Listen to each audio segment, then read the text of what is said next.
you know, reading the movie theater, sitting down watching the movie, but this movie is the highlights of your years of all the spiritual things that I was involved with, good or bad. I'm going to say on that note. And from there, when I came out of the ranch and I went back to Austin, I was praying to God for me to deliver me from this place, you know, get me out of it. And I really didn't care too much about the program at the time. I just wanted to get out, get every excuse. You know, it just wasn't my time, and the place wasn't really structured the way I needed. Which I'm going to tell you, it was a place I went to that had structure. So, I left, you know, the program kicked me out, and I left there, and I came back to Jersey, Lyndhurst, New Jersey, a place called a hell for me, because all the things that I went through, and I kind of picked up my life. I was working, but I kind of put God off to the side, you know, and he still had a hold on me for a couple of years. The Lord trust me, kind of sent me some Christian girls to become my girlfriends at that time. You know, thank God for that. But it was about 2005 came, and I went to Portugal, and I felt a lot of warmth and a lot of loving from my family out there, which I still love them to this day. And I came back and I said, hey, I've got to get my life back together. I can't be, you know, the bottom of the barrel. I got to do something with my life. Now, here's the thing. On my birthday, I decided that in that time, I'm going to get into, I'm going to go back to school to Brookdale Community College for architecture. Well, in the next several months, I did what I did. September came, I went back into school. Everything was great. I had another girlfriend, I was another Christian at that time. 2006 comes. And I remember probably one morning where God came back to me and revealed a vision that I would be going to a someplace. But I remember in his vision it was a room, and I would be speaking. But I remember seeing the walls, the carpets, the chairs, and everything.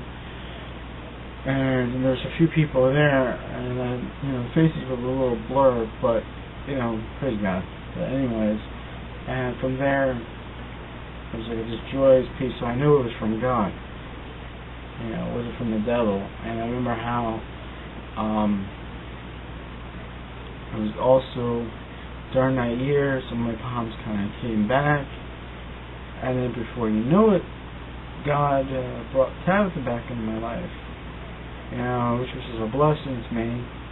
You know, it was like a different life for us, because she had some stuff that, you know, some baggage, but you know, I accepted her and everything because I still loved her.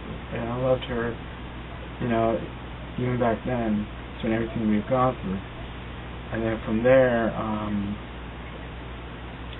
there, all my palms began to combine itself, and I needed, you know, it was like a toss of what direction to go to, you know, working and this and that, all going into, you know, it was all leading up to nothing.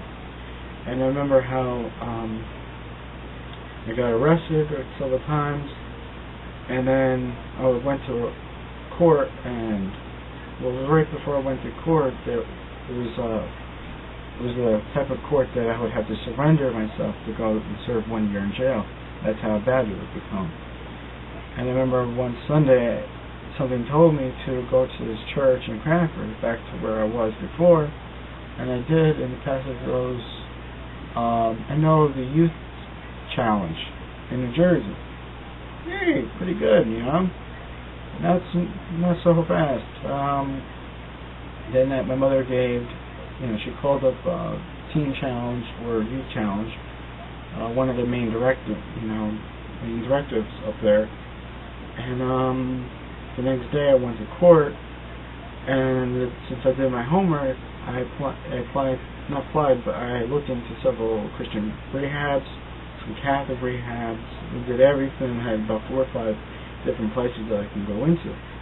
And the judge said, okay, well, he's given me 2 weeks to get into a program.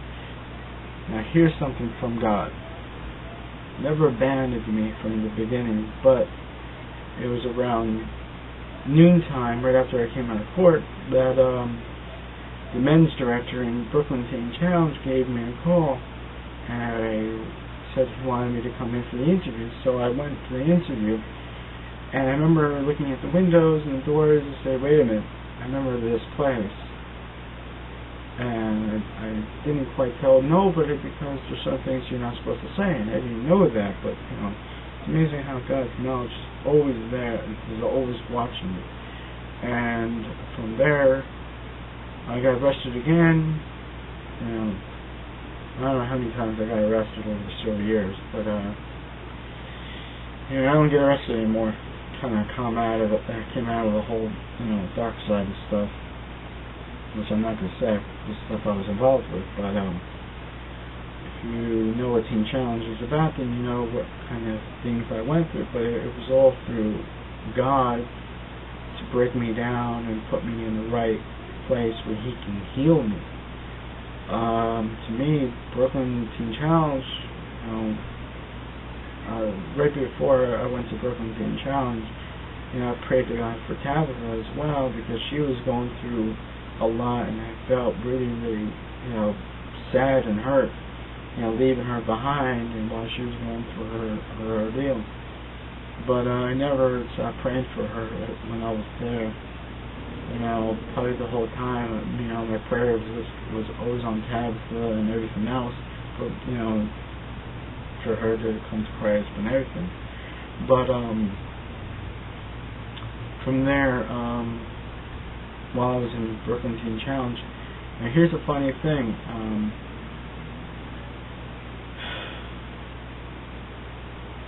Every Saturday, maybe Thursday night, every time a guest speaker would come there and we would speak, or Tuesday mornings, during altar calls or whatever, there was always a pastor or something keeping his eye on me and saying, Paul, God's going to use you wisely. I don't know how many confirmations I got from this place. It was just like every time, basically. It's like the person never met me and knew my story. He always says the same thing: God's going to use you wisely. Well, I didn't want to get my ego up or have a big head. I said, okay, well, first I got to deal with me, then I'll deal with what God's plan is for me. That's what I did. And right before I left Brooklyn, I was telling people how I was going to change and how I was going to do all this type of stuff. So, let me backtrack a little bit. It was also in the Brooklyn Teen Challenge. 3 days after, just like before, I went to go visit the Raresburg, the second phase. Man, when I went out there, I felt this joy and peace and comfort for being in that environment, that it stuck with me, and I knew that was the place for me to go. So I was there in Brooklyn for several months. The devil was attacking me every left and right, and it's like having Rocky as Satan, beating up on you a couple times. Let me tell you, I got some shots from the head several times, but what else can I say? When right before I left Brooklyn, there was another pastor there, and he was praying over me, and he said Satan was done, supposedly, and God was going to use me wisely. Another person, how many more times? It was really until I was in Raresburg that I was going through the library, nothing really caught my eye. So I kind of put everything on the side and really, learned how to deal with people up there. And it's a culture shocker when it comes to Christianity. Talking about all the different denominations put into one. But I remember one Sunday I was there, and I remember how